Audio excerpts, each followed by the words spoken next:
Bonjour à tous, bonjour à toutes. Je suis Louise Lespard du podcast La Clé des Champs, le podcast qui donne la parole aux agriculteurs. Aujourd'hui, j'ai le grand plaisir de me rendre à La Roche-sur-Yon sur le salon de Tech Élevage que je ne peux que vous recommander. J'y ai rencontré Joël Limousin, agriculteur en Vendée. En plus du développement de son exploitation familiale, ce passionné a consacré une grande partie de sa carrière à défendre les intérêts des agriculteurs au sein des syndicats d'exploitants agricoles. Après un engagement chez les jeunes agriculteurs en tant que président cantonal, Joël a ensuite gravi tous les échelons.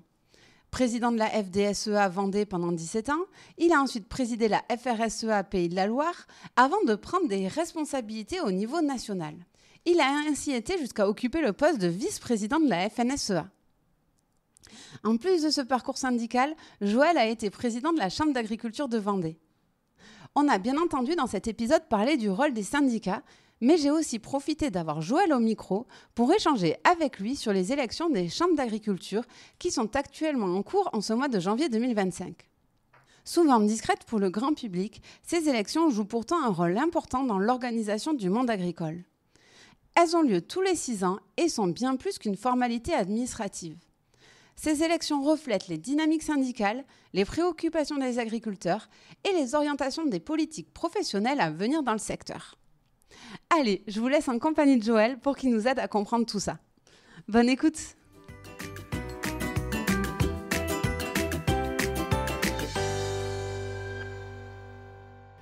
Bonjour Joël. Bonjour Louise. Merci beaucoup pour ton temps en ce salon de Tech Élevage. Pour démarrer, est-ce que tu pourrais te présenter et nous expliquer où c'est qu'on se trouve actuellement ? Alors ici, on est sur le site des Oudéries à La Roche-sur-Yon, sur le salon Tech Élevage, qui est à sa 12e édition aujourd'hui et qui a été lancé par une initiative de Hervé Pillot en particulier, où j'étais président de la Chambre d'agriculture à l'époque et qui avait l'ambition de pouvoir rassembler l'ensemble des productions et surtout sur les nouvelles technologies, l'innovation, etc. Et aujourd'hui, on s'aperçoit que c'est un rendez-vous prisé par tous les agriculteurs de la région des Pays de la Loire et ça s'étend et donc on en est fort heureux. Oui, très beau salon. Et alors toi, qui es-tu ? Alors, moi, je suis aujourd'hui retraité de l'agriculture. Je me suis installé en 1982. J'avais une vingtaine d'années, 21 ans exactement, avec mon frère à ce moment-là, dans un GAEC qu'on a construit avec mes parents. J'ai été agriculteur jusqu'à ma retraite que j'ai prise il y a 2 ans. Sur l'agriculture, j'ai été passionné tout petit, bien évidemment, mais j'ai surtout pris beaucoup d'engagements professionnels. Mais l'exploitation aujourd'hui, j'en suis fort heureux parce qu'elle est transmise, elle est en cours de transmission. On s'est retrouvé à 4 frères pour faire court suite à l'arrêt de mes parents qui ont pris leur retraite. Et les 4 enfants, 4 frères, on est tous restés sur l'exploitation familiale et puis on a construit de l'élevage, notamment élevage bovin-viande, bovin-lait et un élevage de porc avec fabrication d'aliments à la ferme, avec des cultures, etc. Donc l'exploitation polyculture-élevage qui s'est agrandie au fil des années et qui a donné envie à nos enfants de pouvoir s'installer. Et maintenant, l'exploitation est en train de se transmettre avec notamment mes 2 fils. Ma fille fait un autre métier. Et puis des neveux qui sont aussi intéressés. Donc pour moi, c'est une grande joie de pouvoir transmettre une exploitation agricole. Je ne pensais pas que c'est quelque chose qui m'arriverait un jour parce que je me revois toujours au moment de mon installation.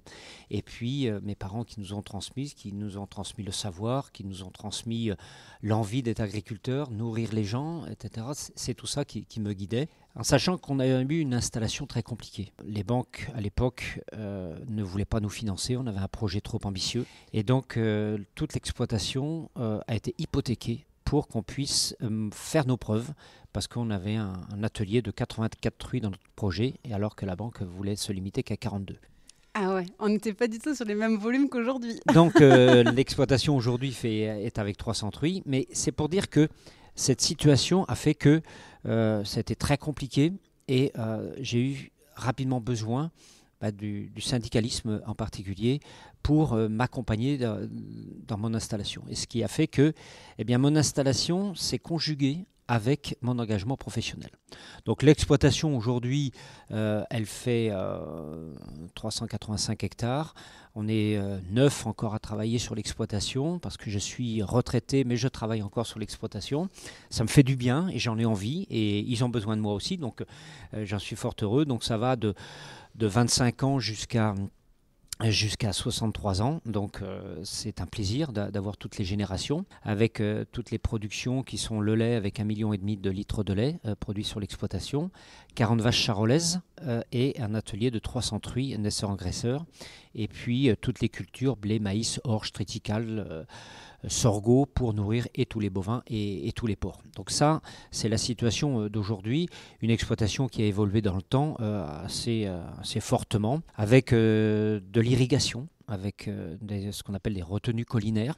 Donc toute l'eau qui tombe sur les bassins versants l'hiver est stockée et ça nous permet d'avoir l'eau en période de sécheresse, notamment l'été, qui permet de sécuriser nos cultures. Donc voilà un peu sur l'exploitation. Moi, à titre personnel, donc, je suis marié. On a eu 3 enfants avec Catherine. Catherine a été assistante dentaire, donc en dehors de l'agriculture, mais qui suivait de très près l'exploitation agricole. Oui, et qui a épousé aussi quelqu'un qui s'engageait dans le syndicalisme. Et pour l'anecdote, elle m'avait dit, mais je veux bien que tu sois engagé au niveau des jeunes agriculteurs, au niveau du canton, mais tu t'arrêteras là. Oui, oui. Et donc, j'ai eu du mal à l'écouter parce que très rapidement, mon engagement professionnel s'est développé au fil des années, quoi. Et alors, ça a été quoi le déclic pour toi de devenir agriculteur ? Moi, le déclic, ça a été vraiment la passion de mes parents qui ont travaillé dur, qui étaient dans la difficulté notamment. Il y a eu, à l'époque, en 1968, mon père avait juste repris la ferme. Il y a eu la brucellose à l'exploitation, donc tout ça, ça l'avait beaucoup affecté. Il avait fallu abattre toutes les vaches, donc des moments très compliqués. Et puis, dès 7-8 ans, on a été très vite impliqués dans l'exploitation parce qu'il y avait besoin d'un petit coup de main. Moi, j'ai conduit le tracteur à 11 ans, quoi, hein. Donc aujourd'hui, si on disait ça, ça serait un drame. Je pense qu'on a été imprégné, on est tombé dans la marmite directement. Et vraiment, la passion des animaux, la passion des tracteurs, c'est certain, mais surtout d'être avec nos parents, de travailler avec nos parents. Ça a été ça, vraiment, ce déclic. Et puis, je ne voyais pas le métier d'agriculteur sans être avec mon frère cadet qui avait 1 an et demi de moins que moi.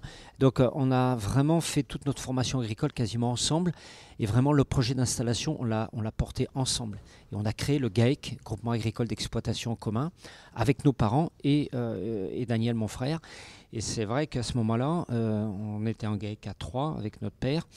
Puis ma mère, qui a été reconnue beaucoup plus tard, et ça c'était aussi une vraie reconnaissance des femmes en agriculture.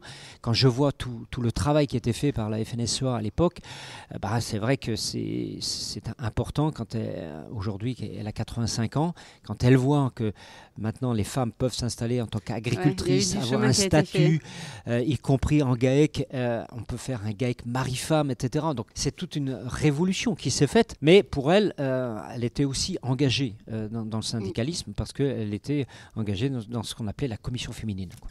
Et sur votre exploitation, il y a 3 types d'élevage, bovin-lait, bovin-viande et porcin avec les truies. Comment on fait pour mener 3 élevages aussi différents au final ?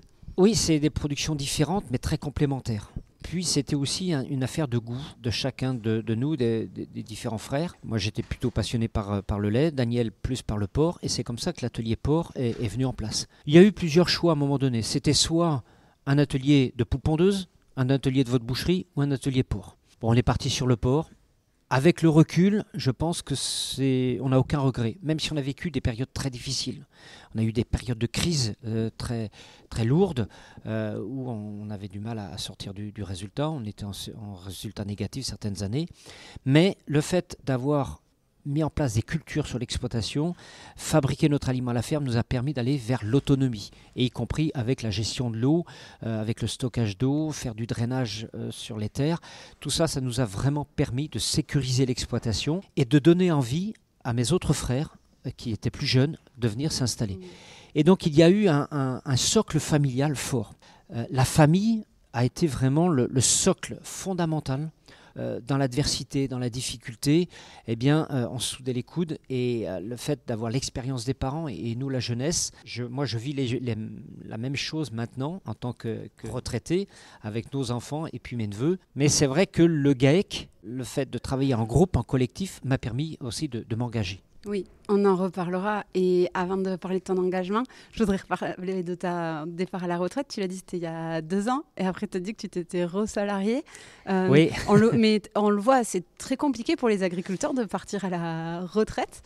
Pourquoi ? Enfin, toi, qu'est-ce qui t'a motivé ? À quel moment tu t'es dit, non, mais en fait, je ne peux pas arrêter le métier d'agriculteur, il faut que je reparte ? Alors, ce qui s'est passé, c'est qu'il y a eu un choix avec l'arrivée des jeunes. Je me suis dit, mais j'ai 2 possibilités. Soit je bloque l'installation des jeunes et je reste agriculteur encore plusieurs années, soit je fais le choix de prendre ma retraite pour laisser la place aux jeunes. J'ai milité pendant toute ma vie justement pour la transmission des exploitations. Je dois mettre en place vraiment ce que j'ai toujours milité, cet arrêt de l'activité agricole en tant que chef d'exploitation, qui s'est cumulé, on y reviendra sans doute tout à l'heure sur l'arrêt de mes engagements professionnels, a été une période, je l'avoue, très difficile. Parce que le fait de ne plus avoir accès à la décision sur l'exploitation, certes, j'avais envie de continuer à travailler, ils en avaient besoin, en disant mais on a besoin aussi de main d'œuvre, donc si tu veux, tu peux continuer à rester travailler sur l'exploitation. Donc moi, ça m'a rendu un fier service de continuer à travailler sur l'exploitation. Alors, je suis passé en statut de salarié, parce qu'on peut cumuler retraite et salarié agricole, en sachant que moi j'ai une retraite, je suis très transparent, j'ai une retraite à 950 € par mois. C'est dingue.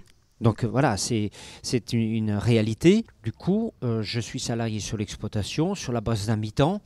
Bon, un mi-temps, voilà, je donne beaucoup de bénévolat à côté.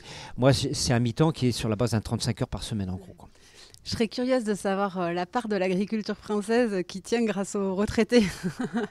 Probablement que les retraités ont une grande part. On voit bien que dans l'agriculture sociétaire, souvent, il y a le travail des retraités pendant quelques années et rapidement, les jeunes se disent on est capable de s'organiser nous-mêmes. Ceci dit, tant que je peux travailler, parce qu'à 63 ans, je considère que j'ai encore la capacité de travailler sur l'exploitation et ça permet de faire la transition. Et si j'insiste là-dessus, c'est que le fait de passer d'une génération entre frères, où on avait une vraie complicité, on avait les mêmes instincts en tant que tels, à une génération entre cousins, c'est un chantier énorme. Parce qu'il y a tout l'enjeu de la communication. Les gens pensent que, on travaille ensemble, etc., c'est assez facile. Non, même si on est en famille, et qui plus est, quelquefois, c'est plus compliqué. C'est ce que j'allais dire, encore plus en famille. Parce qu'en famille, on a des caractères différents, on a des impulsifs, on a des gens qui sont beaucoup plus calmes, etc. Ça fait la force, mais en même temps, s'il y a des coups de gueule, quelquefois, ça peut avoir des impacts. Il n'y a pas de filtre, quoi. Et donc, d'où l'intérêt, et on a beaucoup travaillé là-dessus, travailler sur la communication. Dans le cadre de la société, définir le projet de vie de chacun, en disant, bien sûr, il y a un projet économique, mais c'est d'abord, c'est quoi le projet de vie ? Est-ce qu'on a, c'est le temps de travail qu'on veut y passer, comment on organise les week-ends, les vacances, quelles sont les aspirations de chacun ? Et on a pris du temps avec une personne extérieure pour nous accompagner sur ça. Ouais, ok, carrément. Et on a dépensé 5-6 000 € justement pour nous coacher en quelque sorte, pour nous aider dans notre démarche, étude de personnalité de chacun, parce que ça nous paraissait indispensable dans cette agriculture de groupe de pouvoir bien se connaître. Il ne s'agit pas de dire, allez, on va faire toi les vaches, toi les cochons, toi les cultures, et puis ça va rouler. Non, ça ne se passe pas comme ça dans la vraie vie. On peut avoir le meilleur projet économique qui soit, si les gens ne se parlent pas, si ils ne font pas des réunions de GAEC régulièrement pour l'organisation du travail, sur les choix d'investissement, en sachant que ça doit être à l'unanimité. Parce que s'il y en a un qui n'est pas d'accord, d'une manière ou d'une autre, ça va revenir, surtout si une des productions va mal, quoi. Donc la force du GAEC, ça a été vraiment l'envie de travailler ensemble. Quand on était en difficulté, c'est beaucoup plus facile à se partager la difficulté parce qu'on a plus de ressorts quand on est en groupe, parce qu'on parle souvent du suicide en agriculture. Celui qui est tout seul sur son exploitation, qui est en grande difficulté, il y a des moments, il y a de quoi péter un câble. Le fait d'être à plusieurs, le groupe enrichit je dirais, l'innovation enrichit les solutions à trouver. Et ça, c'est ce que moi j'ai trouvé d'intéressant dans toute ma carrière professionnelle. C'est sûr que si on arrive à bien s'associer, c'est puissant, mais comme tu le dis, il faut réussir à bien s'associer. Et sur les exploitations, j'en vois beaucoup des situations qui sont explosives et les agriculteurs se livrent assez facilement là-dessus parce qu'on sent que c'est pesant, en off du podcast bien sûr. Mais chapeau d'avoir fait cette démarche, de se faire accompagner par quelqu'un d'extérieur, parce que je pense qu'effectivement, on le dit souvent, quand on a une entreprise, choisir un associé, c'est comme être en couple. Sauf qu'une entreprise, si ça ne se passe pas bien, on la revend et on change, à la limite. Mais une exploitation agricole, en plus, l'association, c'est pour les 40 prochaines années, grosso modo, donc il ne faut pas se louper, quoi. Non, on n'a pas le droit de se louper. Et lorsque nous, on s'installait agriculteurs à l'époque, on s'installait, on va dire, pour toute la carrière professionnelle. Et là aussi, le métier d'agriculteur a beaucoup changé. Aujourd'hui, quelqu'un qui fait le choix à 45 ans de dire « je change de métier », c'est un choix. C'est plus banalisé.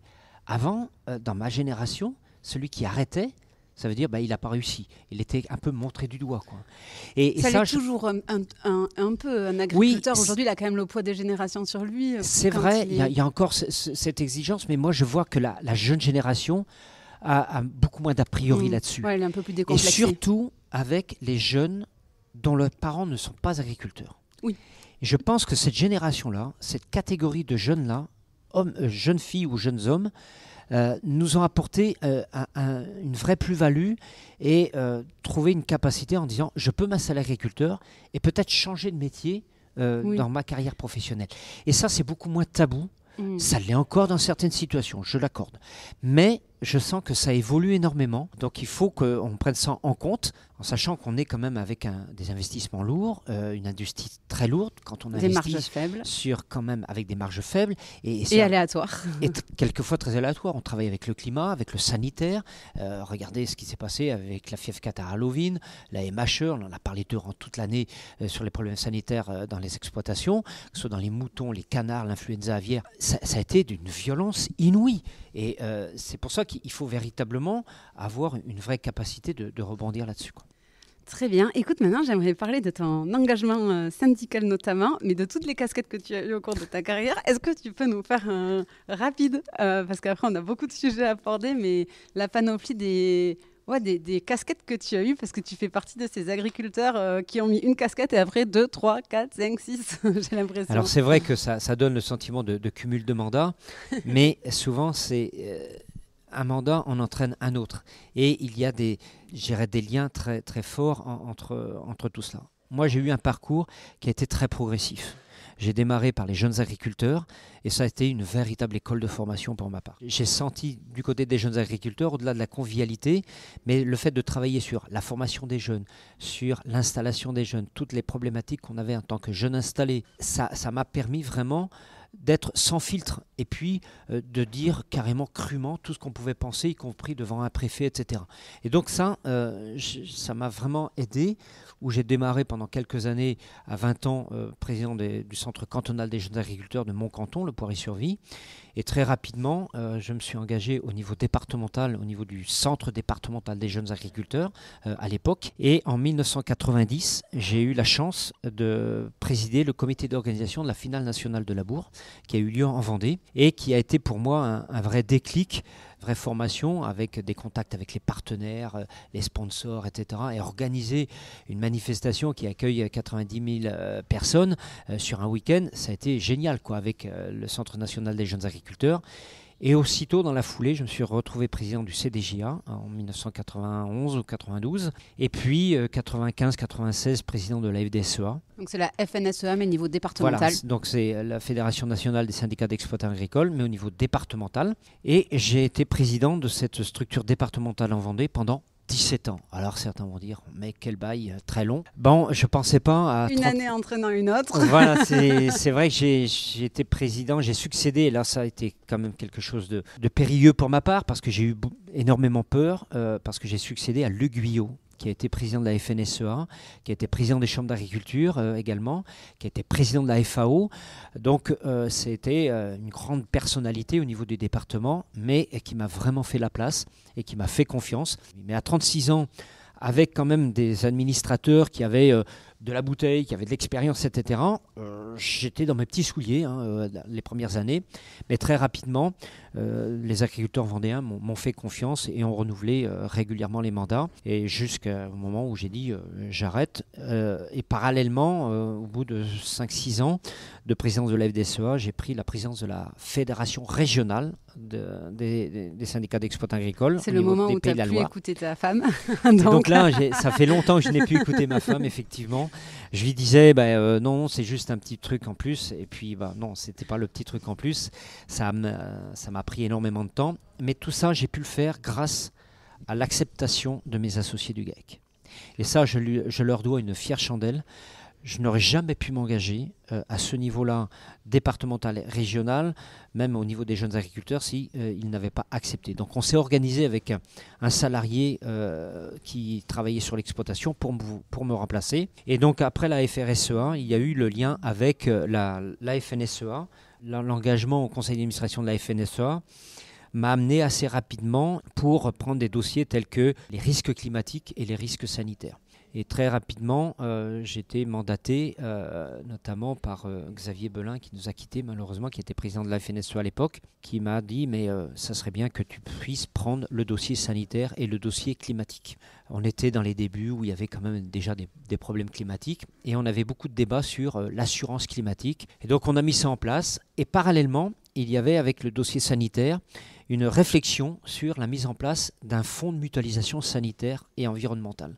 Et ce fonds de mutualisation sanitaire, le principe général, c'était mettre en place une cotisation rendue obligatoire de tous les agriculteurs, toute production confondue, qui permettait d'activer des fonds européens et des fonds nationaux. Et donc ce fonds a été mis en place maintenant il y a 10 ans, et à l'origine effectivement grâce à tout le staff de la FNSEA pour créer ce dispositif avec la représentation de tous les syndicats agricoles qui siègent au sein de ce fonds de mutualisation sanitaire et qui nous a permis de faire face à un certain nombre de crises sanitaires telles que l'influenza aviaire et plein d'autres, des problèmes de botulisme dans des exploitations, des problèmes sur des végétaux, etc. Et ça m'a pris énormément de temps. Mais c'est un bel héritage que tu laisses par contre, parce que ça aura sauvé quelques exploitations agricoles. Oui, en tout cas, dans les Landes, on a été très impacté par la grippe aviaire, par exemple. Ces indemnités-là, c'est pas neutre, même pour un territoire, quoi. Au-delà des gens qui occupent ce territoire. Je pense que c'était important que la France, parce que il n'y a que la France, grâce à l'impulsion professionnelle, qui a réussi à mettre ce dispositif en place. Et aujourd'hui, personne ne veut le remettre en cause, parce qu'avec 1/3 de cotisation des agriculteurs, on arrivait à activer 2/3 de fonds publics, État plus Europe. Et ça, je pense que c'était assez génial. Et il y a beaucoup de pays, je suis allé dans plein de pays européens, pour expliquer comment on avait pu mettre ça en place. Et le fait d'avoir rendu cette cotisation obligatoire nous a donné une vraie légitimité auprès des pouvoirs publics. Donc aujourd'hui, il fonctionne. On a même eu des dispositifs lorsqu'il y avait des contaminations extérieures, eh bien, de pouvoir se porter garant en allant en justice au nom des agriculteurs concernés pour pouvoir faire payer les gens qui étaient à l'origine du préjudice. Donc ce dispositif a été vraiment assez génial et aujourd'hui il continue de fonctionner. Et alors tu as été, je crois pas que tu l'as dit, mais tu as été jusqu'à être vice-présidente de la FNSEA, donc c'est vraiment un parcours syndical qui a été riche. Pourquoi tu t'es engagée à ce point-là et qu'est-ce que ça t'a personnellement apporté ? Avoir eu un engagement départemental et régional me donnait un ancrage territorial fort et une certaine expérience, une certaine légitimité. Je pense que c'est ça qui fait la force des responsables nationaux, de ne pas être déconnectés du terrain. Et ça, les agriculteurs nous le rappellent très rapidement. Ils le sentent dans notre discours, si on a un discours vrai. C'est dans l'attitude presque aussi. Oui, je pense que c'est dans l'attitude. Quand on est vraiment dans des manifs, quand on est dans des réunions, qu'on explique des dossiers et qu'on part de l'exemple de son exploitation en disant voilà ce que je produis, je me présente devant une assemblée de FDSEA dans un département, je présente d'abord mon exploitation. Et tout de suite, ça donne le ton. Parce qu'en disant, bon, il est d'abord agriculteur. Et j'insiste là-dessus. Même si on est beaucoup parti de l'exploitation, Les week-ends, j'assure les gardes. Je travaille quand même sur l'exploitation. Le lundi, le vendredi, je travaille sur l'exploitation aussi. Mais c'est vrai que quand on est sur des dossiers tels que la FNSEA, risque climatique, l'assurance, le dossier sanitaire, qu'on est parti 3-4 jours par semaine à Paris, ben oui, il faut aller négocier avec les ministères, mais défendre le bout de gras sur le sujet, mais il faut y aller avec nos convictions. Les groupes d'agriculteurs, quand on est devant eux, eh bien, ils le sentent si on a un discours vrai, si on a un discours de conviction. Et c'est ça qui fait la force dans le syndicalisme. Il faut être pétri de conviction pour pouvoir convaincre, mais aussi d'abord être à l'écoute. Et là, la notion d'écoute, elle est primordiale. Moi, je suis allé dans des départements où il y a eu des sinistres climatiques, gel, inondations, grêle, etc. Des gens qui étaient désœuvrés. Il faut d'abord les écouter. Et puis après, lorsque j'étais aux commissions des calamités au ministère de l'Agriculture, eh bien je venais moi avec mes photos, mes vidéos. Et puis je disais au ministère de l'Agriculture, voilà la situation. Les gens, ils n'ont plus rien. Ils n'ont même plus à manger pour leurs animaux. Donc on doit les accompagner. Et c'est là qu'on a fait évoluer le Fonds des calamités agricoles pour développer l'assurance climatique. C'est comme ça qu'on a réussi à convaincre, et notamment un ministre de l'Agriculture qui s'appelle Julien de Normandie, à l'époque, eh bien, a été convaincu qu'il fallait vraiment faire une vraie réforme de l'assurance climatique. Et c'est grâce à lui qu'on a pu mettre ce dispositif, notamment. Tu as l'air convaincu par le syndicalisme, on l'entend dans ta voix, mais je vais quand même te poser la question, est-ce que le syndicalisme est toujours une réponse aux problèmes actuels des agriculteurs au vu de la complexité politique, économique, sanitaire et est-ce que, si c'est toujours une réponse à ces problèmes-là, est-ce que le syndicalisme remplit toujours son rôle à 100%? Alors, le syndicalisme doit être une force de proposition, de revendication, bien évidemment. Quand je vois toutes les lois qui sont votées aujourd'hui, eh bien, il est vrai qu'on travaille vraiment sur des projets d'amendement. Alors certains ont pu le contester, mais il y a beaucoup de députés qui ne connaissent pas forcément, ou sénateurs qui ne connaissent pas forcément tous les détails de l'agriculture. Et on a besoin d'être un syndicalisme de proposition. Et j'insiste là-dessus, on n'est pas simplement à tenir des pancartes, etc. 80-90% de notre temps dans le syndicalisme, c'est dans l'aspect des propositions. Et après, bien évidemment, il y a une orientation d'un type d'agriculture.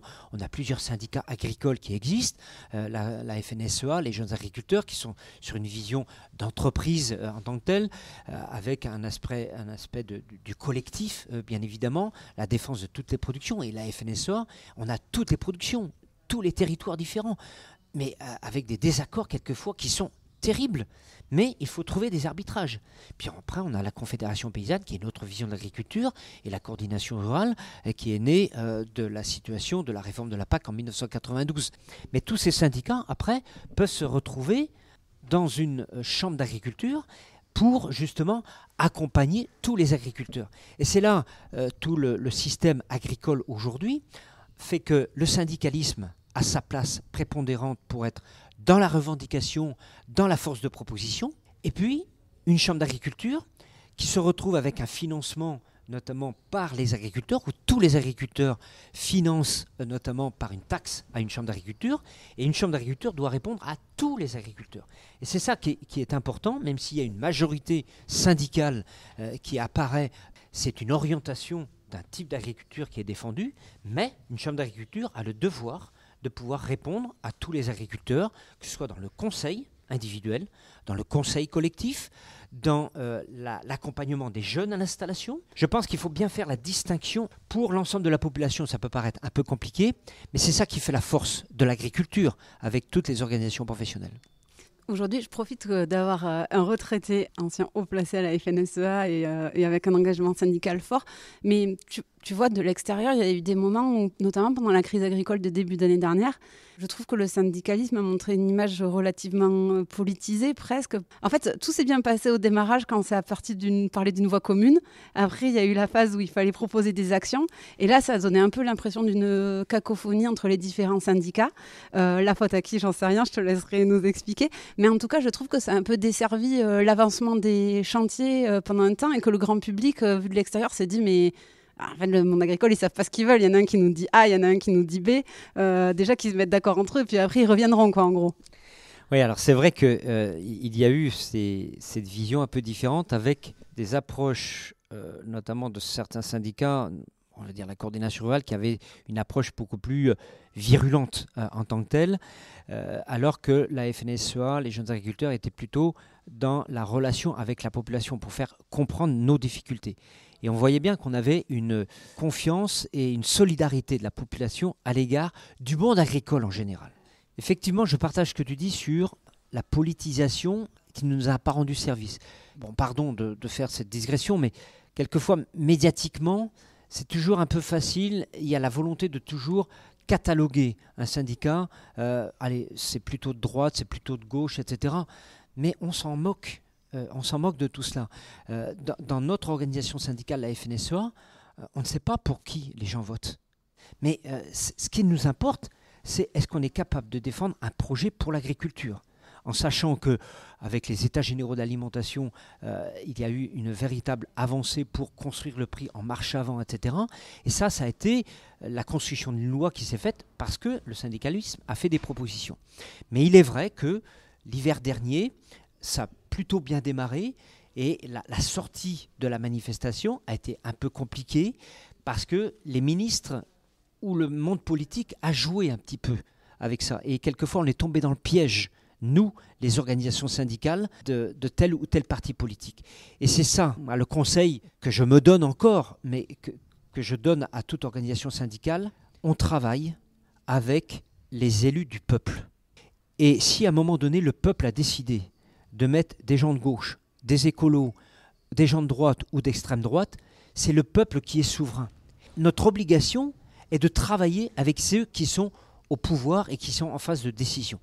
Et c'est l'objectif de la FNSEA, même si ça m'agace quelquefois. Certains grands médias nationaux ont cette fâcheuse tendance à dire la puissante FNSEA, plutôt cataloguée à droite, la Confédération paysanne, plutôt cataloguée à gauche, et puis la coordination rurale, plutôt cataloguée extrême droite.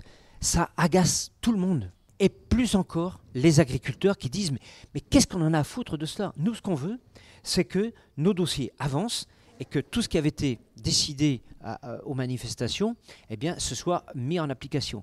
Sauf que il y a plein de choses qui devaient être mises en application. Il y a eu des choses qui ont pu avancer sur le gaz non routier, le gasoil non routier, sur un certain nombre de simplifications, mais il en reste. Il y a eu la dissolution de l'Assemblée nationale, ça s'est arrêté, la loi d'orientation agricole qui a été décalée, enfin tout ça, le contexte climatique qui nous a plombé durant toute l'année, la cerise sur le gâteau, le Mercosur qui arrive aujourd'hui. Regardez bien ce qui est en train de se passer aujourd'hui sur le Mercosur. Il y a unanimité syndicale sur le sujet. Peut-être avec des mots différents et des types d'actions qui peuvent être un petit peu différents. Nous, notre volonté, FNSEA-JA, et que je partage encore aujourd'hui, c'est vraiment d'aller dans l'explication, dans la pédagogie. Expliquer aux Français que vous nous avez demandé de produire une alimentation de qualité, vous voulez savoir ce qu'on produit, que ce soit bien tracé, etc. On fait. Ne cherchez pas à laisser venir une alimentation avec des bœufs traités aux hormones, avec des antibiotiques qui viennent d'Amérique latine. Et c'est tout l'enjeu. Bien sûr, le pouvoir d'achat des Français, tout le monde regarde le panier de la ménagère et combien ça coûte. Mais c'est à quel prix ? Parce que nous, en tant qu'agriculteurs, c'est alimentation égale santé. Et c'est ça qui est fondamental aujourd'hui à faire passer auprès de la population.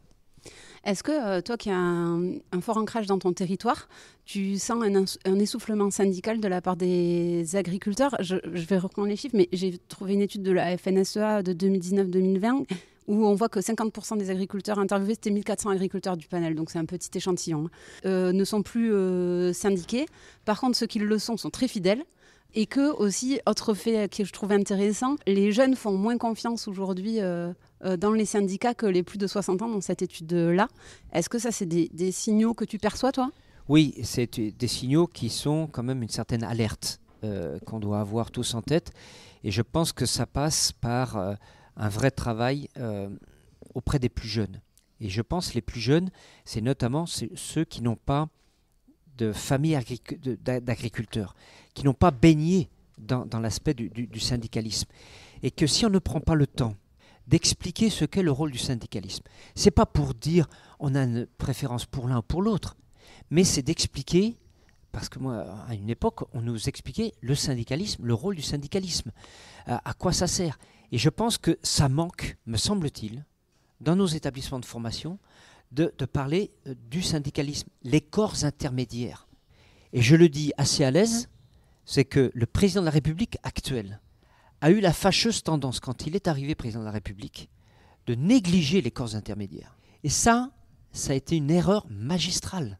Et beaucoup lui ont rappelé à la mémoire que c'est important, que le monde politique a besoin, pour la stabilité, d'avoir des corps intermédiaires avec des organisations syndicales puissantes, parce que ça permet pas de canaliser les agriculteurs, mais de mettre de la cohérence dans la revendication, de taper du poing sur la table quand il y a besoin, bien évidemment, de faire avancer les choses, mais que des agriculteurs, peut-être aujourd'hui, s'ils n'adhèrent plus, c'est qu'ils se disent « mais je vais bénéficier la même chose que j'adhère ou que je n'adhère pas ».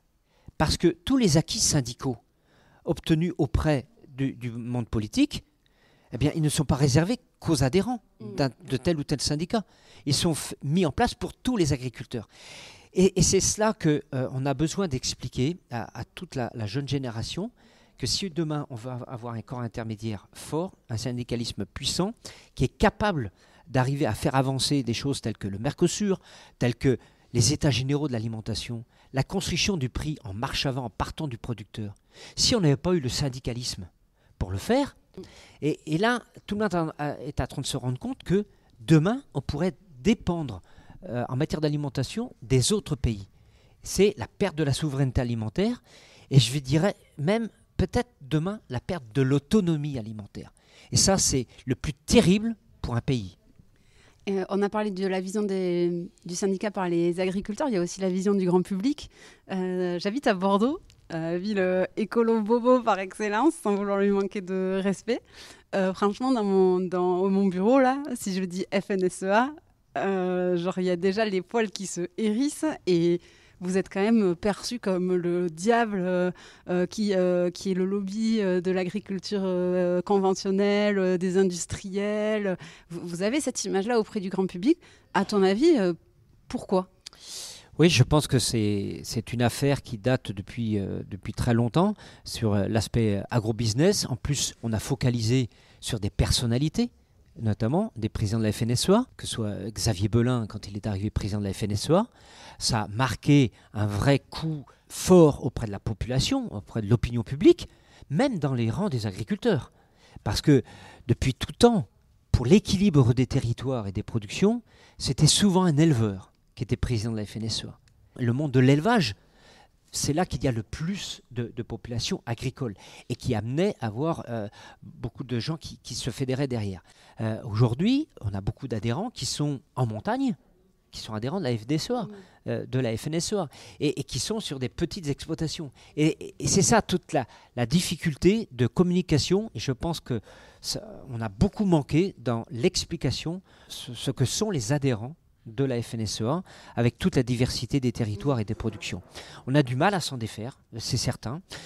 Maintenant, je pense que les jeunes agriculteurs ont une image beaucoup plus positive sur le sujet, parce qu'ils ont une approche plutôt sur l'aspect de la communication. Et quand je vois les sondages qui sont faits aujourd'hui, malgré tout, la population aime ces agriculteurs.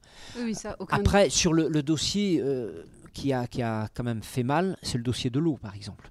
Le dossier de l'eau a mis en exergue quand même des oppositions fortes en disant la FNSEA, elle pour le stockage de l'eau, pour faire plus de maïs, pour exporter. Quelquefois colporté par certains écologistes, y compris sur nos systèmes de stockage d'eau, qui l'ont été quelquefois complètement défigurés en matière d'explication, et on n'a pas dit la vérité. J'espère qu'on va s'en sortir à un moment donné.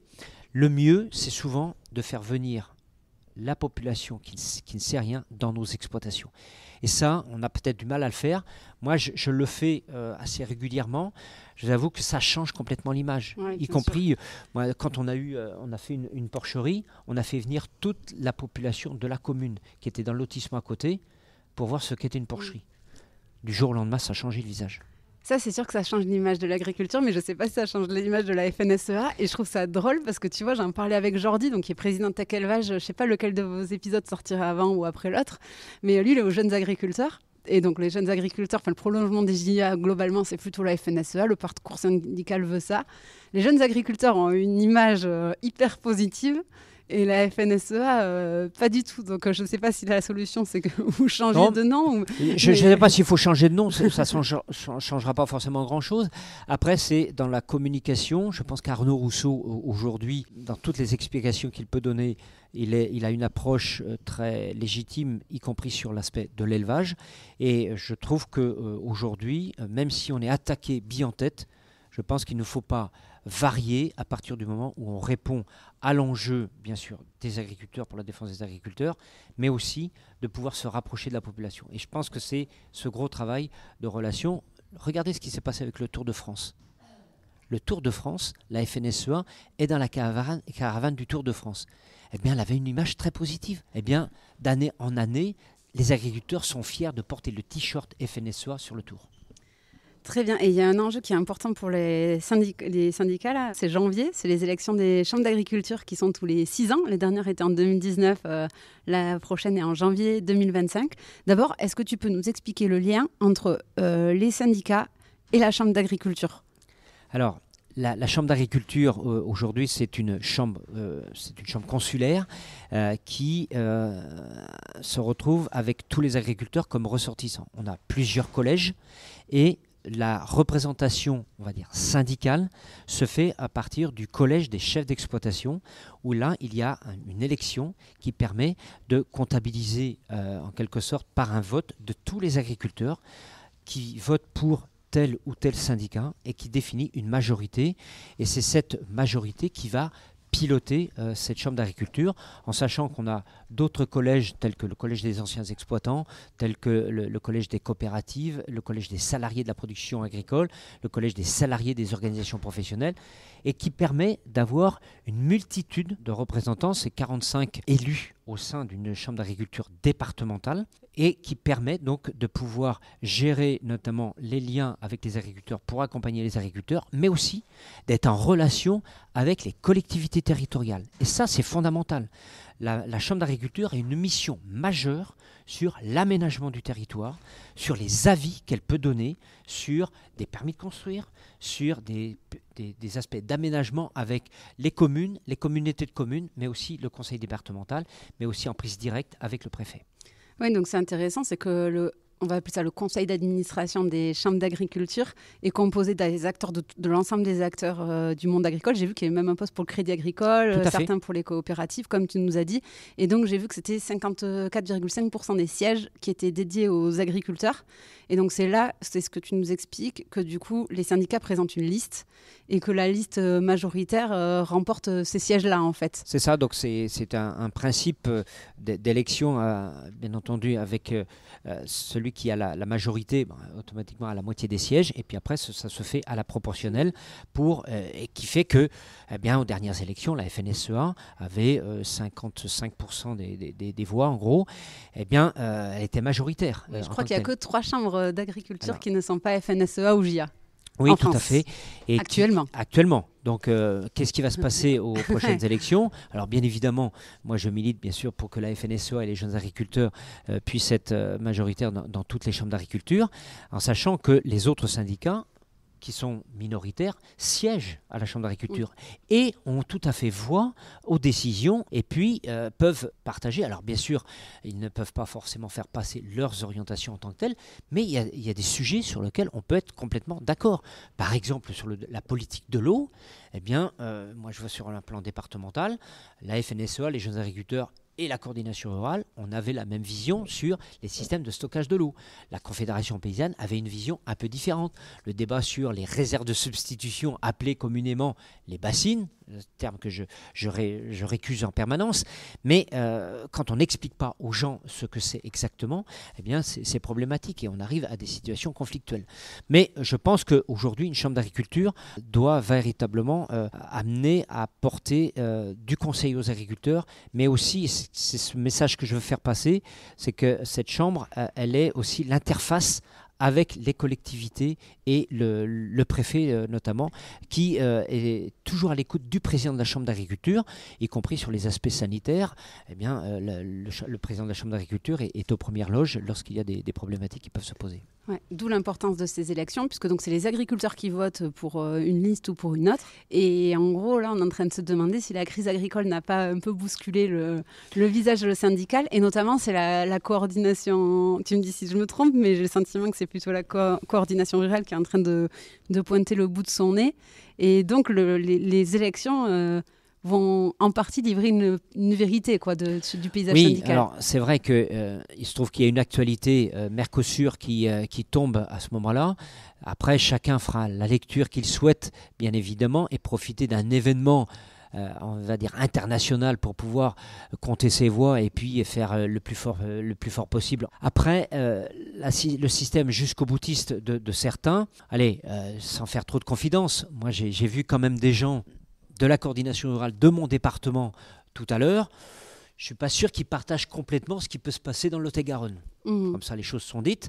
Parce que la méthode radicale de casse, je ne suis pas sûr que même à l'intérieur de leur propre rang, et ils partagent tout cela. Bon, nous, notre choix, bien évidemment, on est bousculé par nos adhérents à la FNSEA et les jeunes agriculteurs, parce que certains disent « mais quand est-ce qu'on va obtenir quelque chose ?» etc. Il faut y aller par des méthodes plus fortes. Mais les gens s'aperçoivent vite, et notamment les jeunes générations, en disant « mais on est tellement minoritaire que de toute façon, c'est pas en allant casser qu'on va faire adhérer la population. » Donc c'est d'abord d'aller expliquer, même si on doit bloquer un peu les routes, même si on doit faire des barrages filtrants, etc. On a vu ça l'hiver dernier, ça s'est plutôt bien passé si on prend le temps d'expliquer aux gens et de leur donner un petit truc à manger ou quoi que ce soit, et puis faire ça dans la convivialité.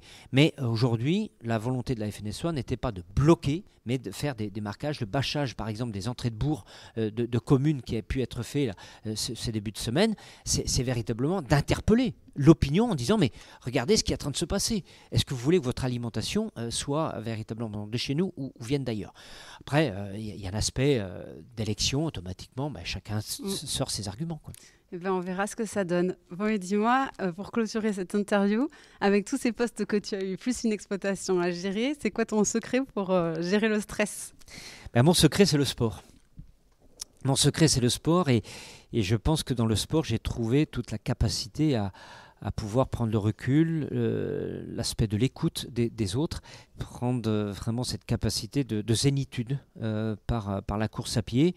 Et j'ai commencé, je faisais du football auparavant quand j'étais beaucoup plus jeune, et après à 45 ans, je me suis mis à la course à pied sur des systèmes 5-10 km marathon, et puis maintenant je suis parti sur des très longues distances, trail, ultra trail. Je viens de faire il y a un mois la diagonale des fous à l'île de la Réunion sur 175 km avec 10 500 mètres de dénivelé positif et autant négatif. Eh bien c'est une véritable introspection sur soi-même, quoi. Bien sûr il faut un peu de capacité physique pour le faire, ça j'en conviens, mais c'est aussi une capacité à pouvoir avoir du mental, cette capacité à se dire mais j'ai la chance d'être en bonne santé, je contribue à essayer de maintenir ma bonne santé, mais avec le mental, eh bien, on peut aller jusqu'au bout de ses rêves.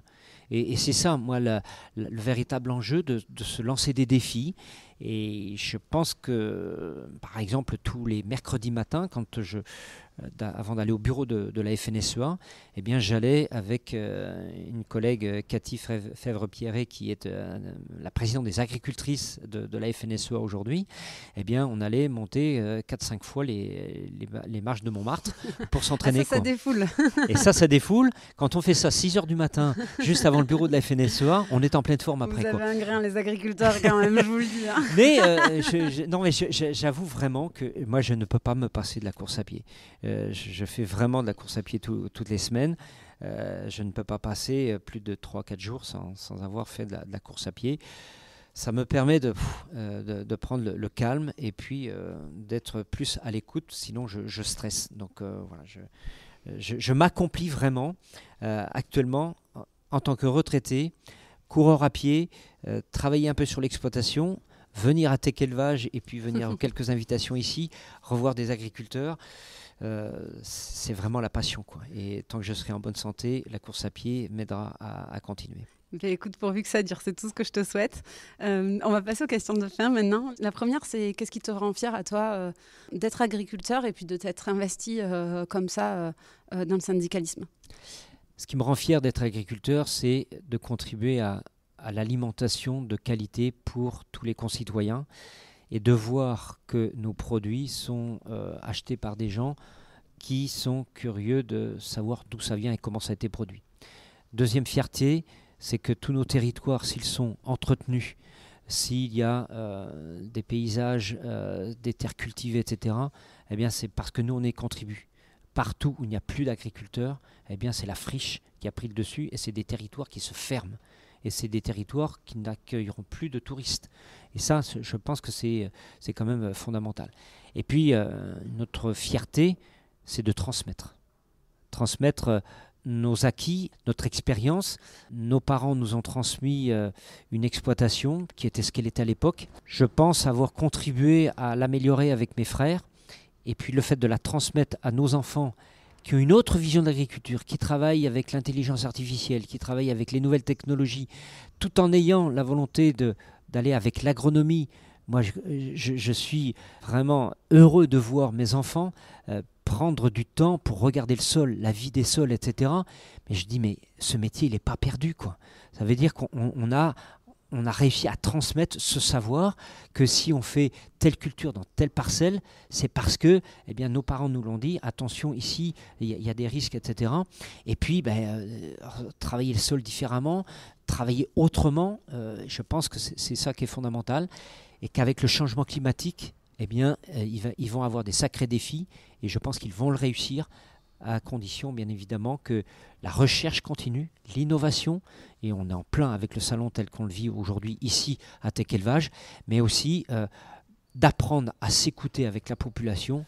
Le territoire et l'enjeu de l'eau, eh bien, c'est la source d'alimentation pour tout un chacun, pour un territoire. Et que ne rentrons pas dans les conflits stériles, que l'eau, elle appartient à tout le monde, elle n'est pas la propriété des agriculteurs, c'est certain, mais sans eau, il n'y a pas d'alimentation dans les assiettes. Ma deuxième question, c'est est-ce que tu aurais un truc pour nous pour étaler notre science au prochain repas entre amis? Eh bien, dans un repas entre amis, c'est de dire les chambres d'agriculture vont avoir 100 ans. Donc, ça peut être intéressant de montrer que sans une chambre d'agriculture qui est à l'écoute des populations, des territoires et de l'alimentation, eh bien, c'est pas sûr que demain, vous ayez la capacité d'avoir une gastronomie française aussi efficace. Oui, et puis 100 ans, ça montre l'ancienneté de l'organisation du monde agricole quand même. Bien, vous étiez le fait d'avoir 100 ans, eh bien, c'est un âge, bien sûr, de raison. Et puis, c'est le fait que les chambres d'agriculture ont évolué avec le temps et qu'aujourd'hui, une chambre d'agriculture, ce n'est pas ringard. Elles innovent, qu'on a des jeunes qui viennent travailler dans nos chambres d'agriculture, des salariés qui sont vraiment dans l'approche de l'innovation et qui sont aussi sur l'approche du conseil. Et quand je vois tous ces jeunes qui sont en formation agricole, je pense dans mon département où tous les établissements de formation sont remplis de jeunes, dont plus de la moitié, leurs parents ne sont pas agriculteurs. Moi je me dis, mais notre métier est attractif. Et donc il donne envie. Donc les jeunes, ayez envie et c'est comme ça que demain notre population sera fière de ses agriculteurs. Magnifique mot de la fin. Dernière question, où c'est qu'on peut te contacter ou suivre l'actualité, ton actualité, ou peut-être suivre l'actualité de ta FDSEA 85, si je ne me trompe pas, nous sommes dans le département 85. Ouais, c'est vrai qu'aujourd'hui, les informations plus précises sur la FDSEA, c'est le site fdsea.fr et il y a également les chambres d'agriculture qui ont également un site qui est accessible au grand public. Super, et bien merci beaucoup Joël pour ton temps et toutes tes explications, c'était un plaisir. À bientôt. Merci beaucoup, à bientôt.